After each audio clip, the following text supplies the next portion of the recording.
everybody. Welcome to the first edition of our new show called Let's Meet in the Middle. Numero uno. First this one. Is it, man. This is it. So we're excited. You ready, dude? I think so. Right. This is Eric Strauss, Jeff Apodaca. It's been a long time in the works. I think it so. Seems We've weird been talking now about that it for it's a couple of, probably becoming 6 a months, 9 reality. months. It's like we got a springy chair. Well, we're ready to rock. Well, dude. maybe we should start talking about that.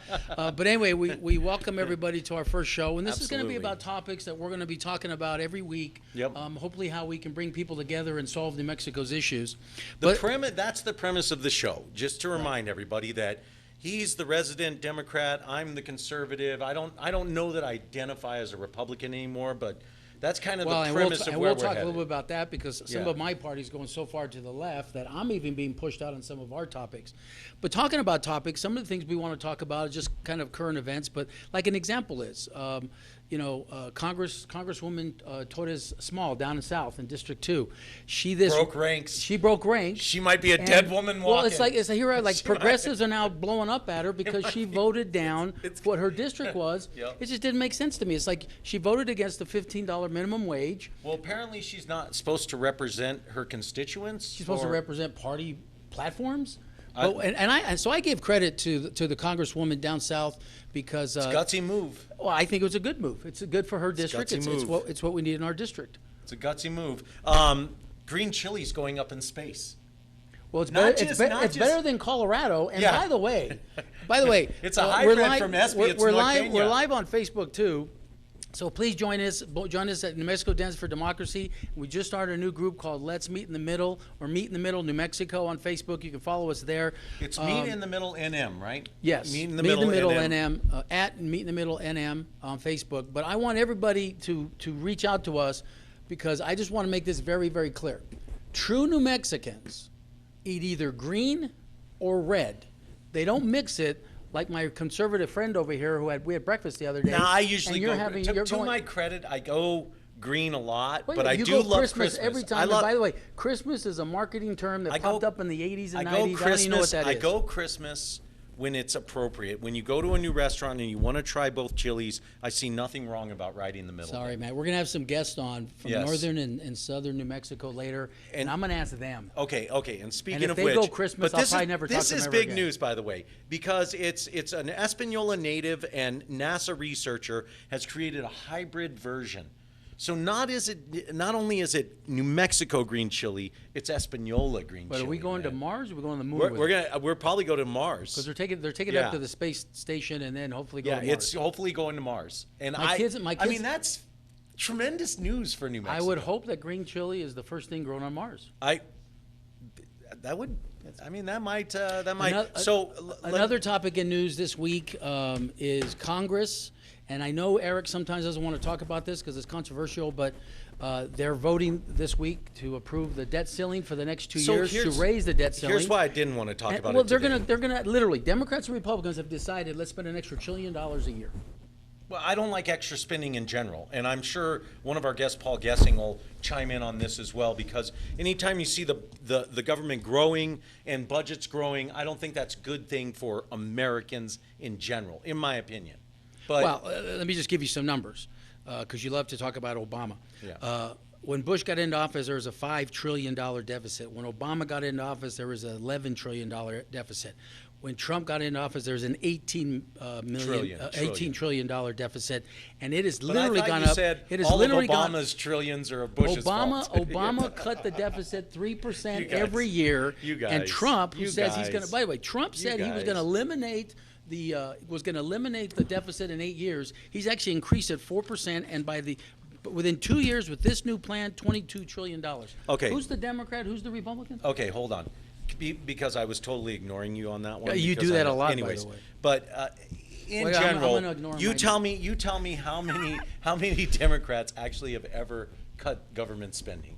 You're saying. By the way, hold on. In my lifetime, so in that $5 trillion, in my lifetime, Republicans and the conservative side have actually increased the deficit more than you're full of como se llama. Well, we'll bring out some. Okay. Last topic, and we'll attack this a bit when we come back from break. The governor is now the 6th most unpopular governor in the country. I saw that poll last week. I don't know if I truly believe that poll, but we can talk Why? about it. Okay, why don't you believe it? I mean, what has she done that? Well, we'll talk about it. We can when talk we come about that back. later.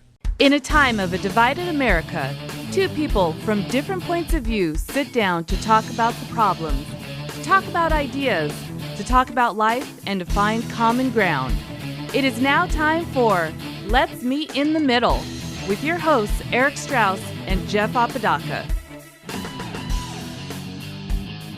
People are already piling in with me on Facebook Live, by the way. Well, by the way, thank you for coming back and joining our Yes. show. I hope you enjoy it and stick around a little bit longer. And Eric and I ended the show. We're Facebook Live when we tape the show, and there aren't that many people that say always go Christmas in a new eatery. It's good policy because you get to find the blend of the green versus the red. What they're So do you put Christmas on pizza? No, of course You put not. Christmas Green on chili. hamburgers? Green chili. But look, an open-faced put red how do chili you put burger. Christmas on- An open-faced. Have you ever had an open-faced red chili burger? Yeah, It's but that's a little bit different. okay. All right. So, All right, so okay, look, governor's the sixth worst. She still has an overall 44% approval rating, Correct. and 43% are disapproving. Look, I think that number could go up. I think as we move forward and the bureaucracy continues to grow, as every Democrat does, and the taxes go up, I always wonder if there's a surplus of money, why are we paying higher excise tax on vehicles? look, This is what I never understand. You're in the green. Clearly, she took over. Susanna left her a bucket of money, right, With from an, oil and gas with an revenues. extra $2 billion of surplus from oil and gas insurance. Okay, yes, right, but there's a bucket of money. Why do taxes immediately go up? Why? This why is where why does the bureaucracy This is where you and I increase? agree. This is where you and I Right. agree, and we've talked even on your radio show. We've talked about it before. That I think what happened was the governor has probably gone a little bit too far with some of the progressives. The progressives came in; they had a surplus. Let's spend $1 billion, and they tried to raise our taxes 155%. I was very vocal how I was against that. I do agree with you, and I think there's a lot of moderate Democrats out there because I even do think the poll's probably not that far off because I do think that. 2,453. That's a very registered. good That's a sample, good by the way. sample. Just so you'll Good know, sample. when you look at polling, political polling, it's anywhere from 400 to 800. So Yeah. that's a good sample. But again, you don't know. They wouldn't break out the sample where they came from, so you really don't know where the sample came from. Besides They're saying a the amount. margin of error of 2 points. Again, but if they're polling mostly Republicans, or they're polling mostly independents, or they're polling mostly Democrats, you have to kind of check that out. So, but my point is, I think there are, even the Democratic Party, we're split. There are a lot of things that the progressives within the Democratic Party that a lot of us don't agree with, and I think the governor and some of the platform move that direction very aggressively, and then we can talk about it later. Well, but look, there's let's eight. be honest. There's When eight. you say move aggressively, you're talking about a governor that gets up on top of the roundhouse in Santa Fe and taking down a POW flag and putting up a rainbow flag. That's pretty much lumping in with one side of the equation don't disagree and with not you. embracing, the values of all New Mexicans. Isn't a governor supposed to be somewhat, and I'm not saying supposed to represent apolitical. but supposed to represent everybody. comes Well, to- look, old time politics used to be, when you get elected, Push to the middle. well, you get elected, the slate is zero. Yeah. You start fresh. Everybody's equal ground. Right. Unfortunately, both Them sides. days is over. Well, and Martinez did it too. Those days are over. The Democrats, Republicans fought the whole time. Even the Republicans, but the Democrats have more power. Actually, what's going on more in Santa Fe right now than anything else is the progressives within the party and within the House are literally going after 8 or 9 moderate Democrats, mostly Hispanic and men. Richard Martinez shot himself in the foot Well, with the DWI. That's not going to help him. No. And I don't know if he's going to run for election or not. But my point is, even within the party, if you're not getting in line with the speaker, if you're not getting in line with the progressive agenda within the Democratic Party, they're now primarying you. They're primarying every moderate Democrat, mostly Hispanic males. So, Jeff, you see, you're an expert in politics. Much of our audience doesn't understand what you're saying when you primary. hopefully we're not boring them. What does it mean to be primaried? Because a lot of people don't get their arms around that. Well, you know, and concept. I'm going to tell you right now, my parents' generation, you know, that were, and I believe a lot like them, more in the middle centrists, moderates, JFK Dems, as we were called when I was a younger JFK kid. looks like a staunch Republican. Circa I don't know if 2018. I've talked to my dad the other day about this. Yeah. I don't know if my He does. father, the first elected governor since we had become a state, back in 1912, and like JFK.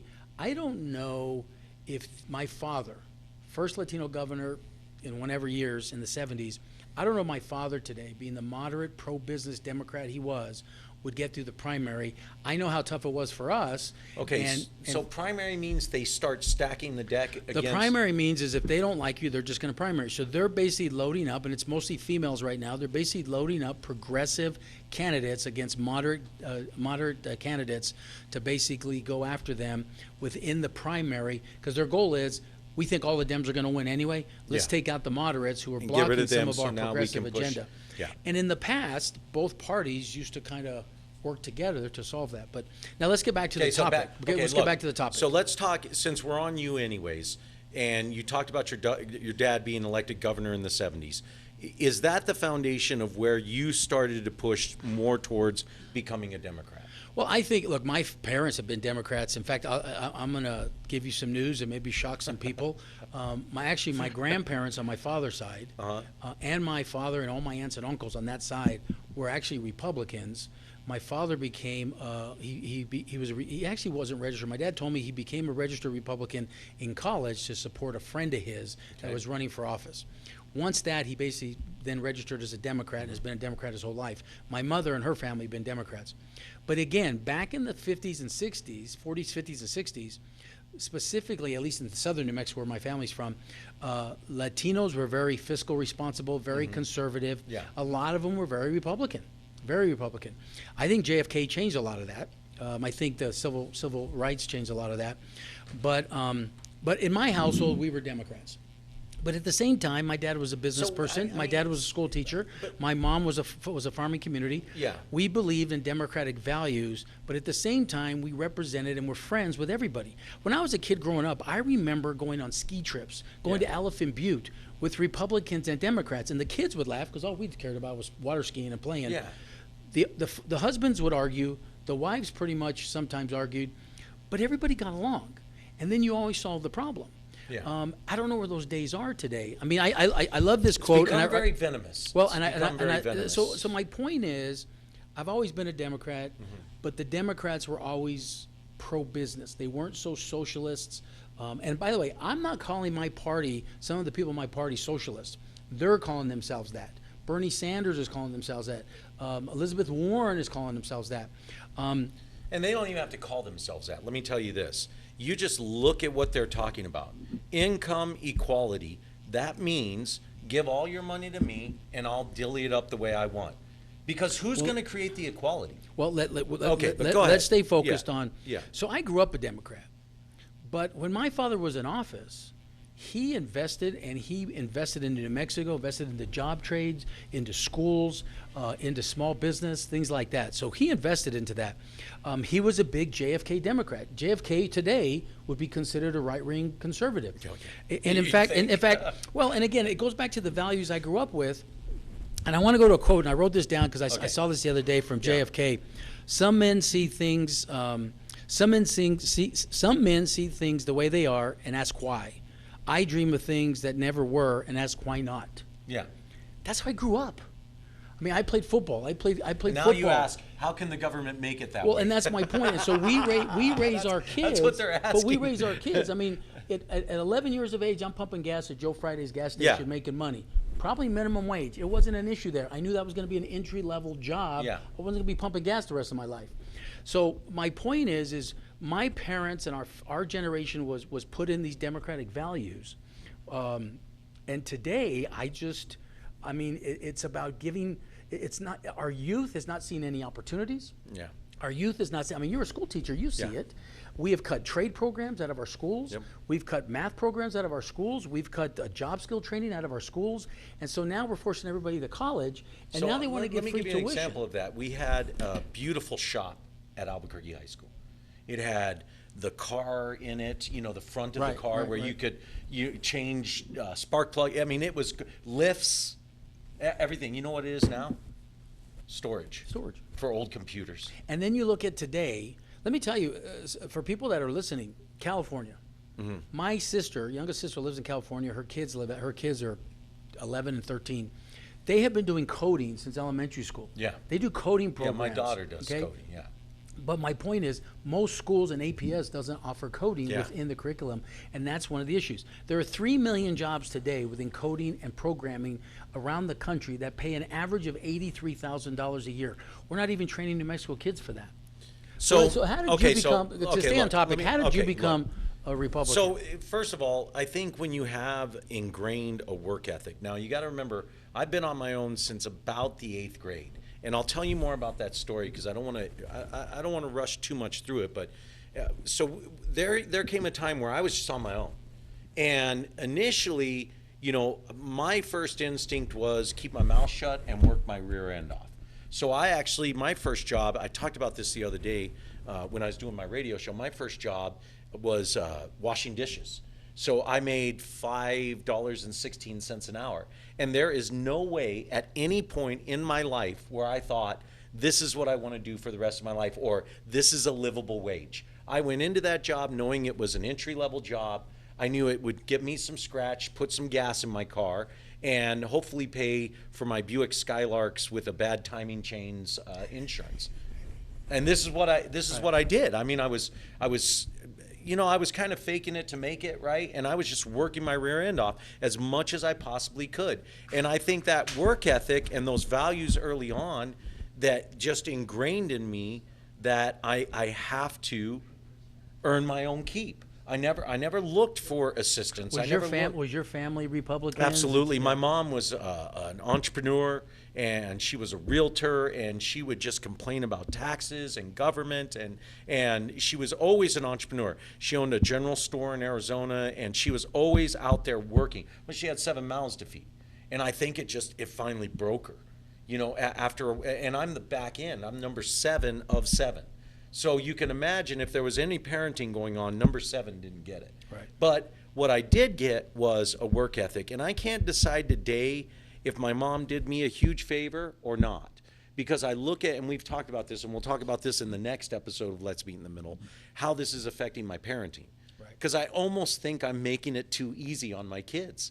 Because my greatest lessons have been that. Well, and it's funny because, you know, my wife, who's, you know, is a great mom, we, at the beginning of our children's lives, our kids and I were 11, she thought sometimes I was being too strict or too structured for them. And I wasn't as strict and structured as my parents were, but I was pretty compared to some of the other parents around that I saw our kids. And I can always tell my kids when they're hanging out with other kids that the parents aren't as strict or aren't as structured, right? Because my kids start kind of getting a little loose, right? And but I tell my wife all the time, I said, look, the one thing I can tell, and we'll talk more next week on fatherhood, but the one thing I'm more proud about is everywhere we take our kids, my kids are opening doors for people. My kids are shaking hands. My kids are saying hello, thank you. And all we get is compliments of how polite our children are. So clearly my wife and I are doing something right. But I do think part of that is that we're just not, when it comes to the political agenda, it's almost like we're forgetting about the values that made us who we are. Well, okay, look, and we'll go here when we bring on our guests, is you tell me, modern day Democrat Party, what are the values they stand for?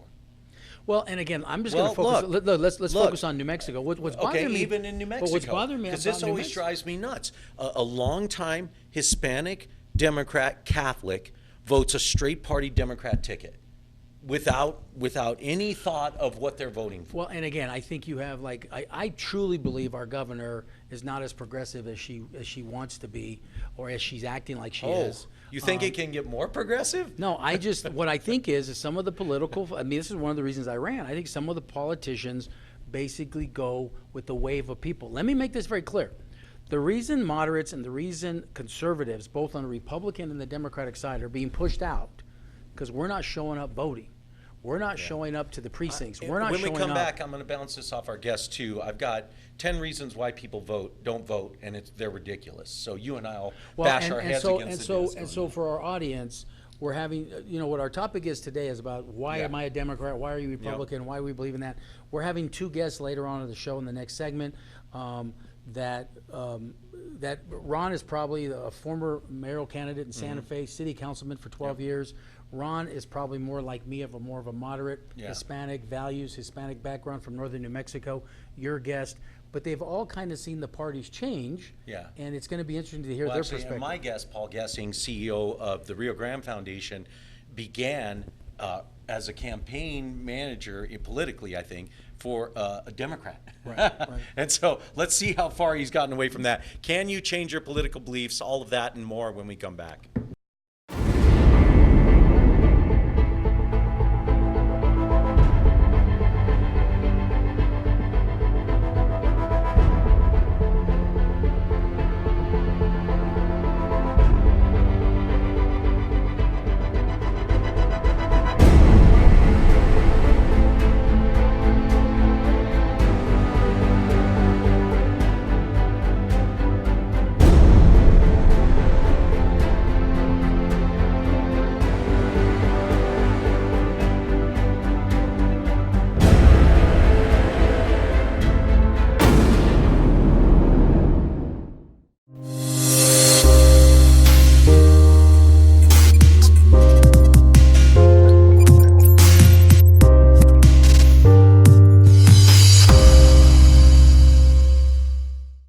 All right, welcome back, everyone.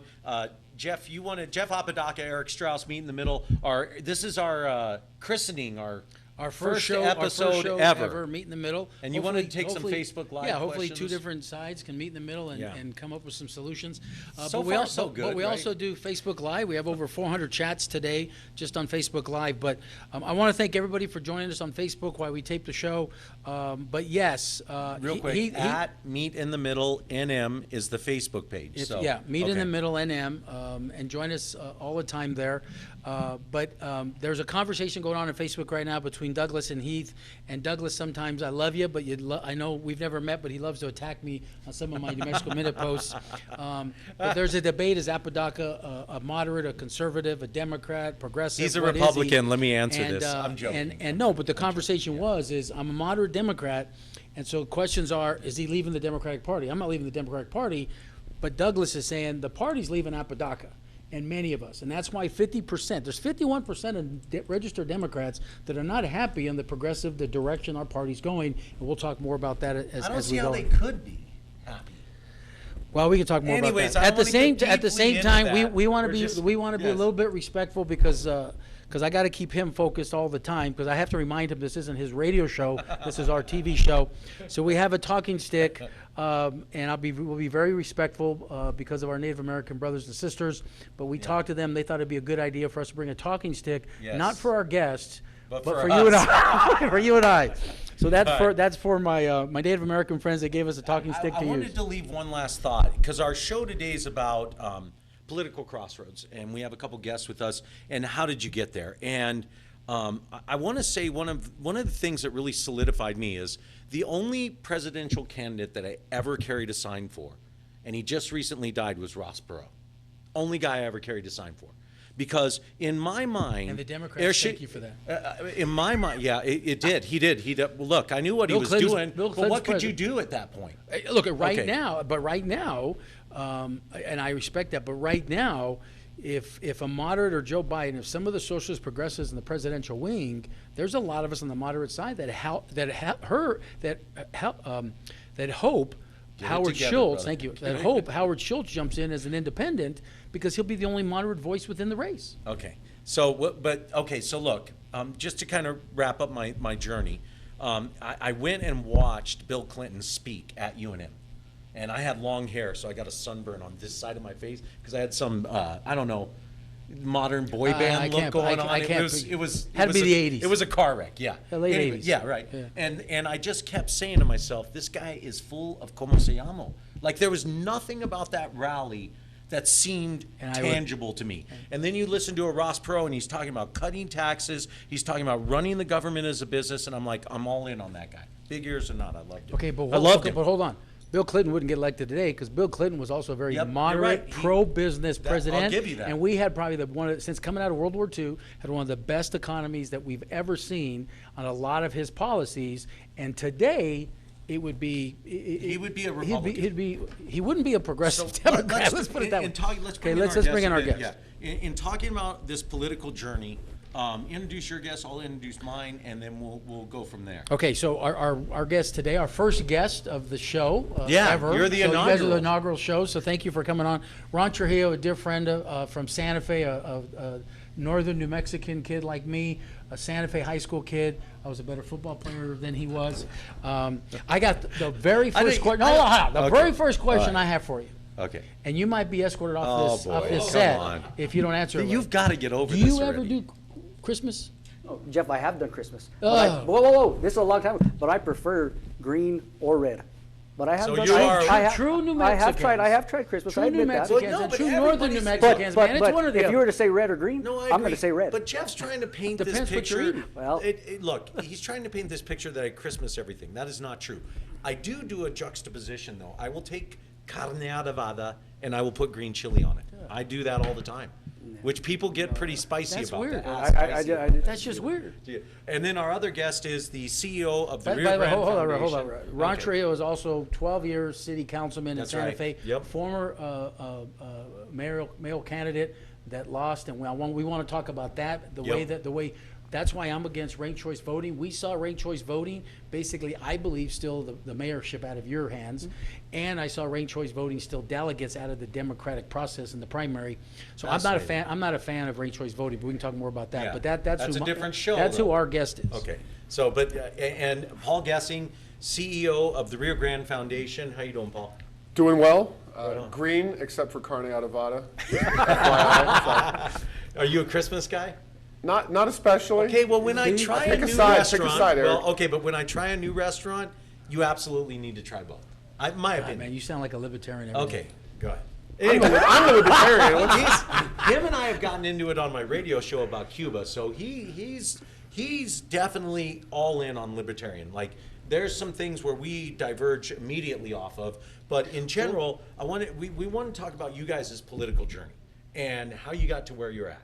And Paul, you had told me a fascinating story, and I'm sure you have your own story of how you got to where you were. And I think for Jeff, I'm kind of hearing it was kind of how the family went, right? You kind of got it from your parents. Yeah, and, you got it from your yeah. parents, stuff like that. But Ron, And for growing me, up it in was Santa different. Fe, Yeah, go and ahead. I grew up in Las Cruces, and then when my dad became governor, we moved to Santa Fe. So I always tell people I had the perfect world. Yeah. You know, experienced my child youth in southern New Mexico with all my farming friends, and then kind of did my maturity in northern New Mexico with the crazies. Yeah, and you know the thing that I tell Jeff is when I was in elementary school, his father was the first governor that we actually got. We actually took a field trip to see Governor Apodaca, and the thing that I always remember is he had these coins, and he gave us a coin. And I still have that coin.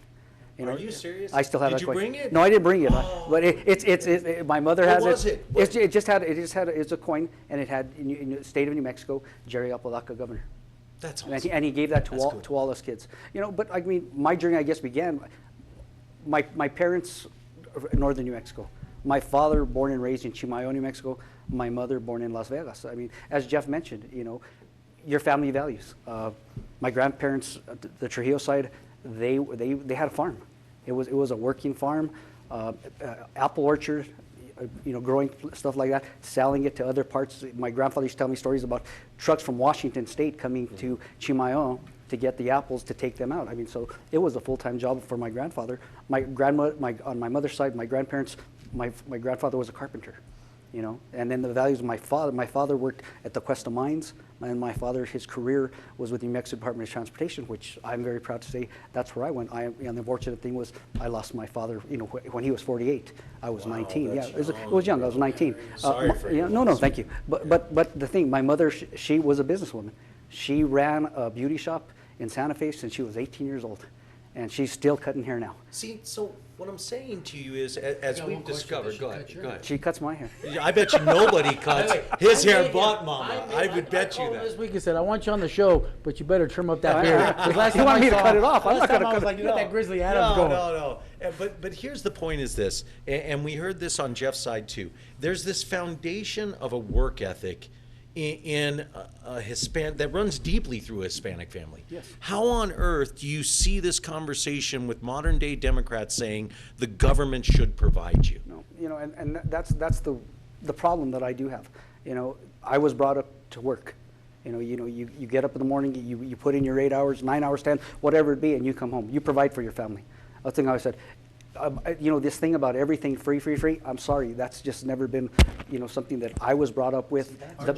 Our generation wasn't. You just see the generation that's happening now, and How are they getting steered? Okay, hold on, yeah, go ahead. But at the same time, we had opportunities given to opportunities provided to us in middle school and high school. We've cut all those opportunities out. So now, Well, now look, no, hold on. I'm a But now CTE we're, teacher, but now, so but now not we're. all of them are gone. I promise you that. At Yeah. Santa Fe High, they are. Well, you Yeah. made an issue about the trades that you had at your Santa Fe High. We had VOTEC. VOTEC was one of the greatest things that could happen in Santa Fe because it gave kids an opportunity to do welding, to do auto work, Right. and all of a sudden it just went away.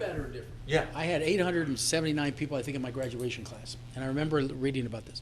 34% of us went to college. That means 65% didn't.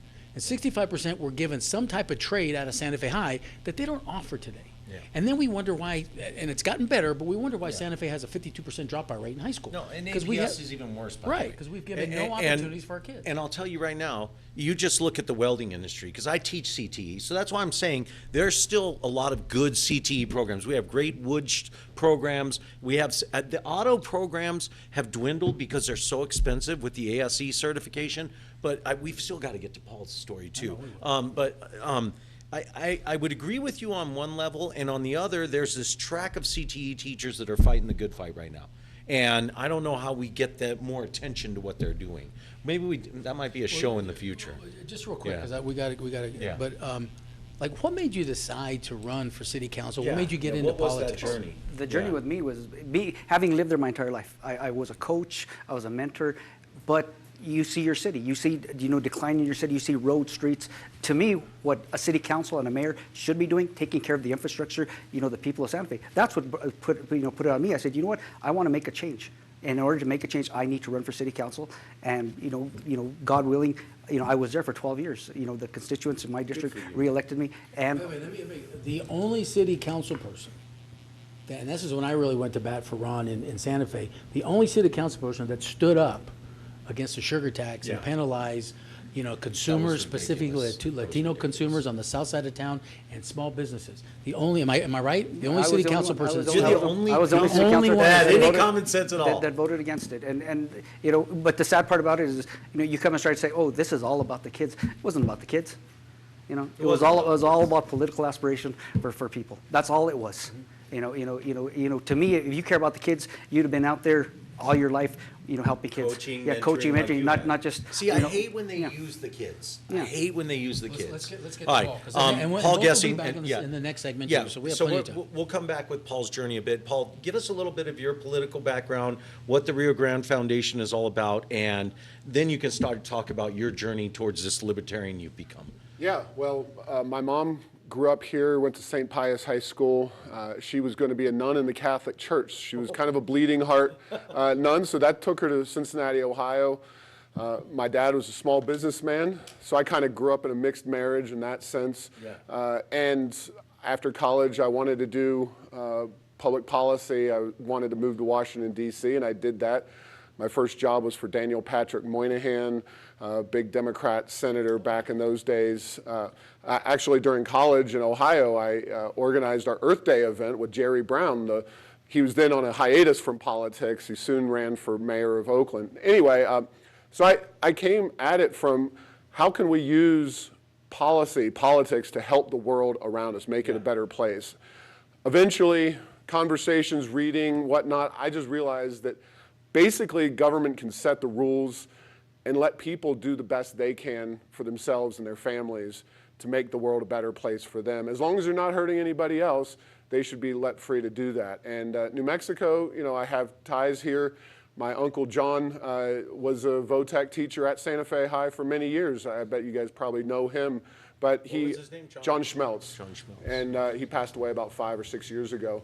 Anyway, I agree with all of these comments and things. I do think there's a lot of opportunity in the middle, but yeah, we've gotten too far down this progressive path, especially on the left. And it's not that the right is, you know, is not doing the right thing either sometimes, especially the anti-immigrant rhetoric. I don't see much of a voice from the right, to be honest with you. The Republican Party is decimated. Not for at limited best. government, and I think that's the thing we've lost our moorings on the right. Yeah. There's not a respect for the Constitution, and let's limit what government is supposed to do at the federal level. So when you were in this journey of I'm in political office, I'm working for the Democrat, Working on Capitol Hill, right? working on Capitol Hill, what part of you finally realized that, man, are we overreaching here? Is the government trying to do too much? Like, where was that epiphany for you? Because if you're doing Earth Day and stuff like this, you're thinking, man, I could solve everybody's problem, right? With the background that I know of today, I would never picture him, you As know, a libertarian? as organizing, you know, Earth Day in Washington. Yeah, yeah. Well, I'm still an environmentalist. I just believe that free markets are the best solution for the environment. People value the environment. They want to be living in a clean area. They just want to be a part of it. A lot of the progressives want to kick humans out of the environment. They want to just leave it there and let it grow without human involvement at all. And I just read it and read it and talked to people, especially Ron Paul when he was in Congress. yeah. His group of people in office really helped me with that transition. So when we come back, I want to pick up on that journey and maybe a crystalline. See, I think there's part of me that believes that life's about moments. We talk too. about because Ron really Ron has literally seen the progressive movement take over Santa Fe and take over the party. What are the results of that? And those are the too? results of that today. Yeah. So I really want to dig into that. So we'll be back right after that this and more break. when we come Yeah. back. And follow us live on at Meet in the Middle NM. NM. Yeah.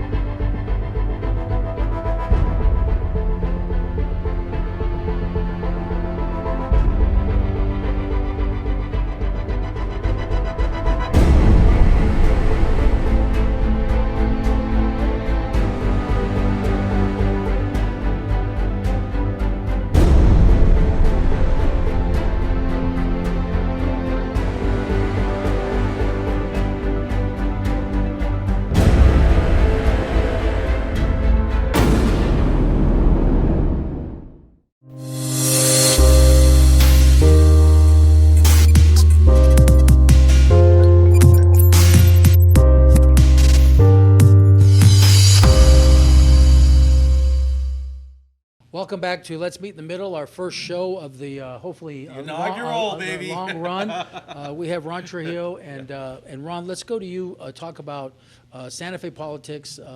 City councilman for 12 years, ran for mayor, lost in a new election, ranked choice voting, which you and I have our opinions on. I'm not a big fan of it. I've seen the corruption with it. But we talked a little bit earlier how you got into politics. But tell me a little bit about how it's changed so much in Santa Fe compared to when we were children. Well, I think- Good or bad? Well, in my opinion, the Democratic Party, it's gotten bad. You know, growing up, of course, with my parents, the values we went to, I have seen the 12 years that I was on council, you know, it's all about, like you mentioned, progressive. You know, but yet I never heard anybody define, you know, what makes you progressive. You know, I've done all these things in my city when I passed that I consider progressive, consider good for the people. You know, the thing about it, what I think the people lost within the council and all that is you're nonpartisan. And I saw too much partisan politics at play within Santa Fe. And you know, when I ran, I told everybody, if I'm running for mayor, I'm the mayor for everyone. It doesn't matter Republican, Independent, Democrat. So you know, and that's not happening. But the thing that I've seen too is you have an influx. Santa Fe, Santa Fe is so worldly renowned. People come to Santa Fe. They want our culture. They want our food. They want, you know, to live in Santa Fe, you know, the city different. Well, that's all good and great. Well, a lot of these people have come into Santa Fe with their ideas, which maybe they got from back east in the West, wherever it is, and they want to change that to conform to what and that's the whole thing. You know, this is Santa Fe. You know, we're a proud city. We've been here over 400 years. Yeah. We must be doing something right, Yeah. you know, to have been here. But the thing about it is I've said it, you have these outsiders come in, you know, come into the party. They've changed. They want it to be their way or no way. Or the highway. Exactly. And a person like me who is a moderate, you know, I'm not welcome. I mean, you know, truly, me and my wife, Amber, will sometimes go to, you know, a Democratic Party and right away, you know, what is it? Oh, the Republicans are here. Wow. And Ron and You're I, getting labeled Oh, yes, in your own I've been in party my own as a party. Republican. Yes, I That am. doesn't make Eric, I was at a sense. Democratic function, and I think you were there that night. I was at a Democratic function. It was a town hall for the candidates, and I was shocked. I looked around the room, and again, I blame some of the Latinos and some of our culture for not being there. I look around the room, probably 150 people in the room, maybe 15 Hispanics. Maybe 15 longtime Santa Feans. The rest I didn't recognize. Now that's fine, but my point is they literally, during my words, my conversations, they would attack our culture. They would attack me. They literally said, who cares? One person said, it's you people that have got us in this trouble. I mean, literally have told me that. Then I heard, we like you, Apodaca, we like your platform, you're just not one of our Hispanics. These are phrases that I heard in Santa Fe that I was shocked. And then when and you know, moving back here and now going back up there, and I live in Albuquerque now, but going back up there, and my father still lives up there, I'm amazed at the divide. Like when I was a kid growing up, I was a boys clubber. And the boys clubber were rich kids, boys poor state. kids. We were just all boys clubbers. We all hung out together. Today, it is so divided. I mean, I'm not against charter schools, but it seems like in Santa Fe, and correct me if I'm wrong, you know, charter schools start to support wealthier kids, not the poor kids that actually need charter schools. Well, and it's supposed to be a lottery problem. Well, that's a whole nother show for a different time. Paul, I want to go back to you for a second. Look, what was that defining moment where you said, I don't think I'm a Democrat?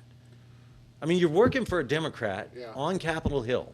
Well, first and foremost, Senator Daniel Patrick Moynihan was not your average Democrat. He was Okay. incredibly thoughtful, kind of today, the JFK type who'd be labeled more of a conservative. The reason I wanted to go to work for him is because I'd just been working as a volunteer.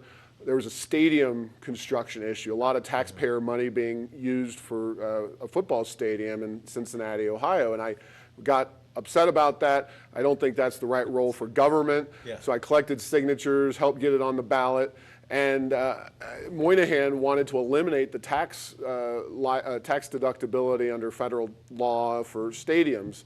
So that's really as simple as it was. It was one issue, and I said, this guy's leading on this issue. I wanted to go work for him. But it was simply put, I read Atlas Shrugged. I know that's such a cliche, but It's funny because I was on vacation and I was reading that book on vacation. That book will make you smash your head against the wall. I swear to it's you.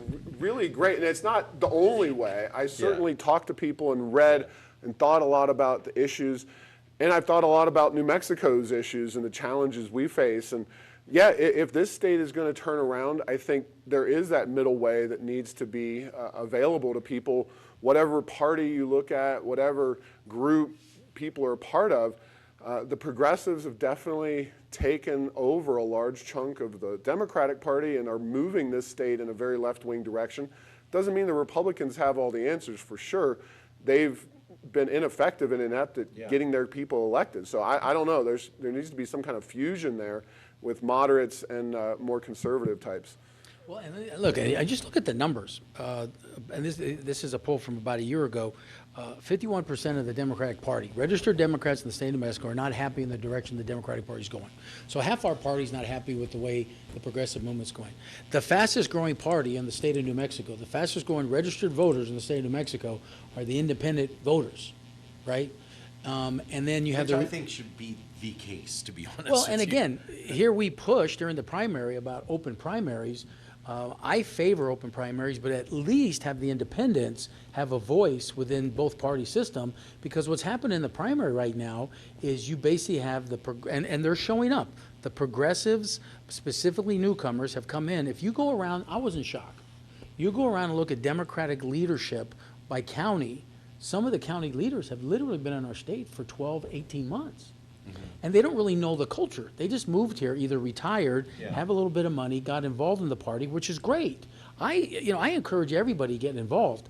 At the same time, and we've talked about this specifically in Santa Fe, northern New Mexico, specifically Hispanic male voters, we are not showing up, we're not being represented, and then we wonder why we're being pushed out of the party. So it doesn't surprise me, because when you look at polling, when you look at research, when you just talk to people, I mean, this is why we started this show. Right. There are more people, I've done the numbers, there's about 65% of New Mexicans that actually would sit here with us agreeing, because really, we got a Libertarian, we got a Republican, we got kind of two Democrats. Well, it's conservative.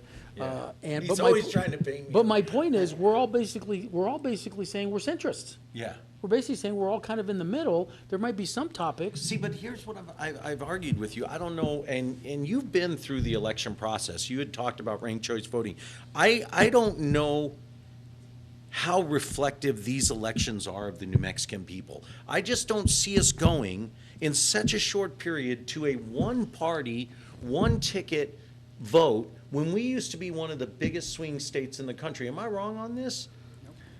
Well, there's a lot that's changed in the last decade or so. You know, Domenici and Bingaman both retired. Our entire congressional delegation turned over. The way that leadership, especially on the Republican side with Domenici and the clout he had to kind of keep people on the straight and narrow and organize things. The Republicans are just this headless horseman out there. They don't know which direction they're going, and that's played to their detriment, but also the progressives have really taken charge. I mean, They've circled the wagon. Now, and I'll give you right now, they didn't show up overnight. They've literally been organizing. They started in Santa Fe. They're down in Doniana here. Albuquerque's a little bit harder because it's a much bigger. Albuquerque's moving. Are you kidding No, me? but it's a little bit harder because it's a much bigger community. But to give the progressives credit, they've come into this state, and the political leaders see the money and see the movement. I wouldn't jump on that bandwagon. So a lot of the progressives liked my platform. I sat in meetings with progressive leaderships that said, we agree with 90% what you're talking about. But since you don't call yourself a progressive, you don't go away from fracking, and you don't want to shut down oil and gas, and don't agree on a $15 minimum wage, we will not support you. Yeah. So that's my point. Is it's like, so they have gotten very well organized, and again, goes back to the very first segment that we talked about. Is here are 8 or 9 moderate Democrats in the state Senate representing their districts, voting on behalf of their districts that are very conservative, moderate districts, and now the progressives are primarying every one of them coming into next year's election to knock them out, because all they need to do is knock out 4, and they control the Senate. Yeah. How'd that work play out when you were running for mayor? Oh, well, you know, like I said, it was the like I said, the progressive machine, as I call it. You know, they came in. We had the discussion about voting for ranked choice, and yes, it did pass, but it wasn't ready. We knew it wasn't ready. You know, the machines were failing, but yet the progressives, let's go, we do a court injunction. They went to the, district court. So they play the game. Oh, yeah, yeah. Really. And they're organized to play the game. And again, you're looking, and Rob's probably not going to say this, so I'm going to say this. In the old system, the runoff would have been between Mayor Weber and Ron Trujillo. And I believe in the old system, the runoff, the majority of them would have gone to Ron, and you'd be looking at the mayor of Santa Fe right now. No, I feel, well, I'll just say it out. I feel I got screwed. Yeah. I really do. And a lot of us, and again, what did they do? They So came in, the PACs that were supporting the progressive movement, Alan Weber and them, the PACs came in to the south side of town, did robocalls, did flyers, confused the voter on the ranked choice voting, where either they stayed away or they only voted one time. Yeah, they only voted, yeah, and that's the whole thing. There was so much confusion with this ranked choice voting because you had 5 candidates, and the way, like I say, the old guard, as I would say, their rule of thumb, one vote. I'm just going to vote for one person, and more people were confused because a lot of people said, Ron, I just want to put Ron. But you can't do that. If you do that, your vote is invalid. It invalidates. Yeah, so a lot of these people. I didn't know that was the case. Yeah, didn't understand the way the voting process What if you only voted one? Then only that vote was cast. But you on the first vote. And that's it. But then again, in the old system of the delegate election, now we knew at the delegate election, we assumed Michelle was going to win most of the delegates, but we felt like we could win 40% and basically split the convention with her. When we went into the battle, we had plenty of voters there. And then you'd get the votes on the board, and all of a sudden they do this math and say you need 7 votes. Well, all of a sudden, like 5 of my people had 7 votes. Next thing you know, they start doing the recounting. 3 of my people got knocked out. And so my point is, and we talked about this when we were kind of up in Santa Fe. Yeah. My point is you can manipulate anything. And so within ranked choice voting, it's not new. They popped this up in the 20s, 30s, and 40s, and everybody moved away from it because they saw the manipulation. Yeah. So ranked choice voting is not new. It's just a newer way that they're bringing back. Paul, the fiscal argument for this ranked choice vote, because they say it saves the taxpayer money. Might save $1 million. I mean, that's what they're From a saying. runoff, I suppose, yeah. It might save $1 million. We're not engaged in it, but we're not supportive of those kind of changes. There's already been enough changes to our electoral system in just the last few years. But I just want to say one thing. The progressives are very smart. They have a lot of money. They are organized. They think about this stuff 24/7. While the rest of us are out going to church, working, and raising families, the progressives are eating, drinking, and breathing this stuff. They think about this stuff all the time. And we saw it in the session. You know, a lot of times you go up to Santa Fe in a 60-day session, and 20, 30 days in, you'd be hanging out, you know, going home at 5 p.m. These guys were working 8 a.m. to 8 p.m.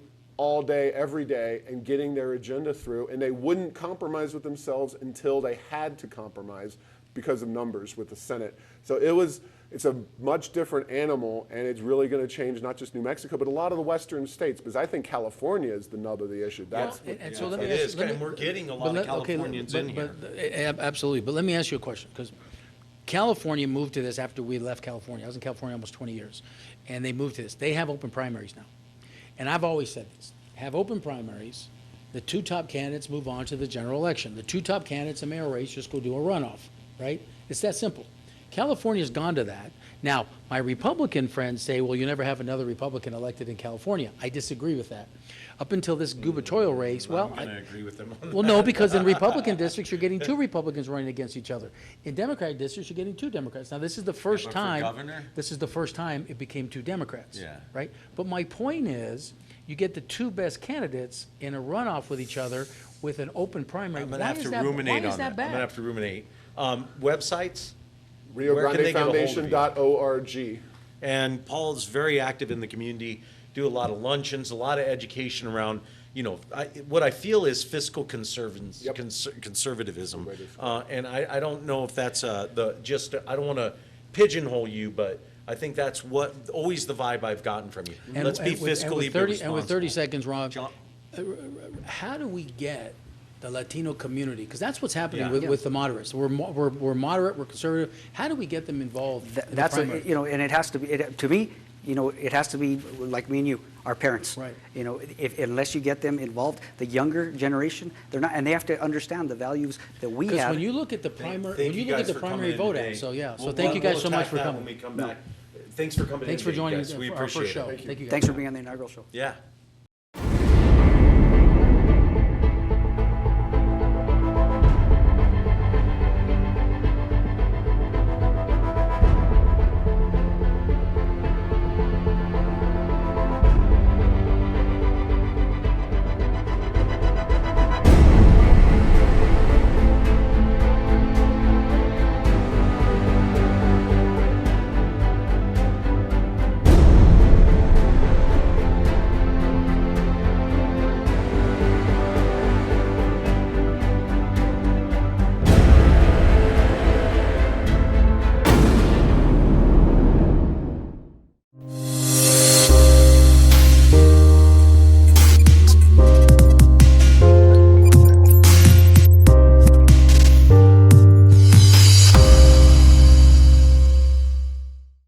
So our first show of Meet in the Middle, again, please go on to our Facebook page at Meet in the Middle NM, at Meet in the Middle NM.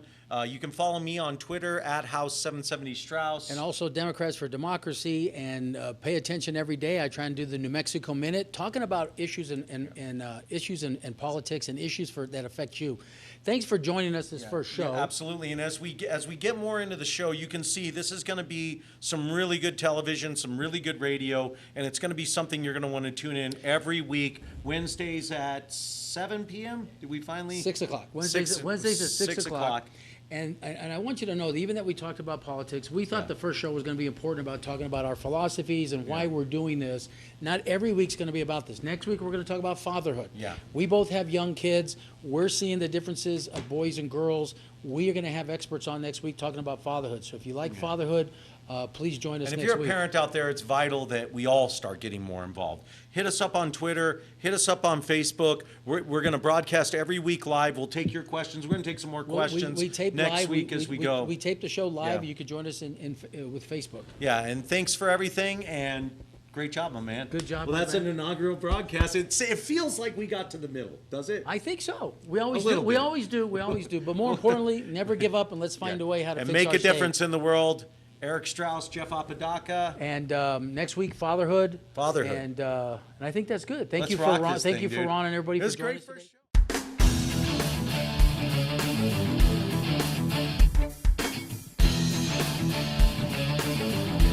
You can find Let's Meet in the Middle on Facebook at Meet in the Middle NM, or email us at meetinthemiddlenm@gmail.com, or reach us on Twitter at meetinthemidnm. Phone us at 505-345-1991, and also on Instagram at Let's Meet in the Middle NM. This is a production of the Sun Broadcasting Network.